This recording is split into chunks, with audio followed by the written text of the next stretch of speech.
ವಿಶ್ವವಿಖ್ಯಾತ ಮೈಸೂರು ದಸರಾ ಉದ್ಘಾಟನೆಯಾಗಿದೆ. ಮೈಸೂರು ಅರಮನೆಯಲ್ಲಿ ಶ್ರೀಮನ್ ಮಹಾರಾಜ ಯದುವೀರ ಕೃಷ್ಣದಾಸ ಚಾಮರಾಜ ಒಡೆಯರವರು ಕೂಡ ಶರನವರಾತ್ರಿ ಉತ್ಸವಕ್ಕೆ ಚಾಲನೆಯನ್ನು ಕೊಟ್ಟಿದ್ದಾರೆ.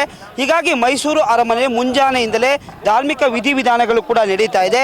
ಈ ನಿಟ್ಟಿನಲ್ಲಿ ಮೈಸೂರಿನ ಅರಮನೆ ಅಥವಾ ಮೈಸೂರು ಯದುವಂಶ ಸ್ಥಾಪನೆ ಆಗಿರುವಂತಹ ಕೋಡಿ ಸೋಮೇಶ್ವರ ದೇವಾಲಯಕ್ಕೆ ಪಟ್ಟದ ಆನೆ, ಪಟ್ಟದ ಕುದುರೆ, ಪಟ್ಟದ ಹಸು ಸೇರಿದಂತೆ ಹಲವಾರು ರೀತಿಯಾದಂತಹ ಬೇರುಂಡಗಳು ಅಥವಾ ಬಿದಿರು ಬಾವಲಿಗಳು ಕೂಡ ಕೋಡಿ ಸೋಮೇಶ್ವರ ದೇವಾಲಯದಲ್ಲಿ ಪೂಜೆಯನ್ನು ಸಲ್ಲಿಸಿ ಅಲ್ಲಿನ ಬಾವಿಯಲ್ಲಿರುವಂತಹ ಗಂಗೆಯನ್ನು ತೆಗೆದುಕೊಂಡು ಈಗಾಗಲೇ ದರ್ಬಾರ್ ನಡೆಯುವಂತಹ ಖಾಸಗಿ ದರ್ಬಾರ್ ಹಾಲ್ ಏನಿದೆ, ಆನೆ ತೊಟ್ಟಿ ಏನಿದೆ, ಅಲ್ಲಿಗೆ ಪ್ರವೇಶವನ್ನು ಮಾಡ್ತಾ ಇದೆ. ಬಹಳ ಪ್ರಮುಖವಾಗಿ ಜಯ ಮಾರ್ತಾಂಡ ದ್ವಾರದ ಮೂಲಕ ಈ ಒಂದು ಪಟ್ಟದ ಆನೆ, ಪಟ್ಟದ ಕುದುರೆ, ನಿಶಾನೆ ಆನೆಗಳು ಕೂಡ ತಲುಪ್ತಾ ಇರ್ತಕ್ಕಂಥದ್ದು ಬಹಳ ಪ್ರಮುಖವಾಗಿ.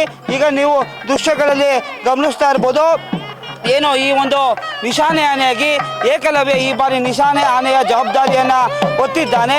ಅದರ ಹಿಂದೆ ಶ್ರೀಕಂಠ ಪಟ್ಟದ ಆನೆಯ ಜವಾಬ್ದಾರಿಯನ್ನು ಹೊತ್ತಿರ್ತಕ್ಕಂಥದ್ದು. ಈ ಬಾರಿ ಬಹಳ ಪ್ರಮುಖವಾಗಿ ಇವೆರಡು ಹೊಸ ಆನೆಗಳು ಸೇರ್ಪಡೆ ಆಗಿರ್ತಕ್ಕಂಥದ್ದು.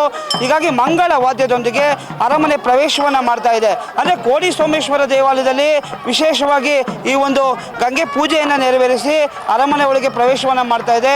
ರಾಜ ಮೈಸೂರು ಅರಸರು 4 ಶತಮಾನಗಳಿಂದನೂ ಕೂಡ ಈ ಒಂದು ರೀತಿಯಾದಂತಹ ದಸರಾ ಆಚರಣೆಯನ್ನು ಮಾಡ್ತಾ ಇದ್ದಾರೆ. ವಿಜಯನಗರದ ಅರಸರಿಂದ ಬಳುವಳಿಯಾಗಿ ಬಂದಂತಹ ಈ ದಸರಾ ಸಂಪ್ರದಾಯವನ್ನು ಈಗಿನ ಮಹಾರಾಜರಂತಹ ಯದುವೀರ ಕೃಷ್ಣದತ್ತ ಚಾಮರಾಜ ಒಡೆಯರವರು ಕೂಡ ಈ ಒಂದು ಸಂಪ್ರದಾಯವನ್ನು ನೆರವೇರಿಸಿಕೊಂಡು ಬರ್ತಾ ಇದ್ದಾರೆ. ಮುಂಜಾನೆಯಿಂದಲೇ ಸಾಕಷ್ಟು ಧಾರ್ಮಿಕ ವಿಧಿವಿಧಾನಗಳು ಕೂಡ ಆಗಿರ್ತಕ್ಕಂಥದ್ದು.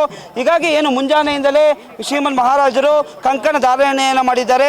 ತದಾದ ನಂತರ 10 ದಿನಗಳ ಕಾಲ ಚಾಮುಂಡೇಶ್ವರಿಯ ಒಂದು ಪೂಜೆಯನ್ನು, ಚಾಮುಂಡೇಶ್ವರಿ ಆರಾಧನೆಯನ್ನು ಮೈಸೂರು ಅರಮನೆಯಲ್ಲಿ ನೆರವೇರಿಸಲಾಗುತ್ತೆ.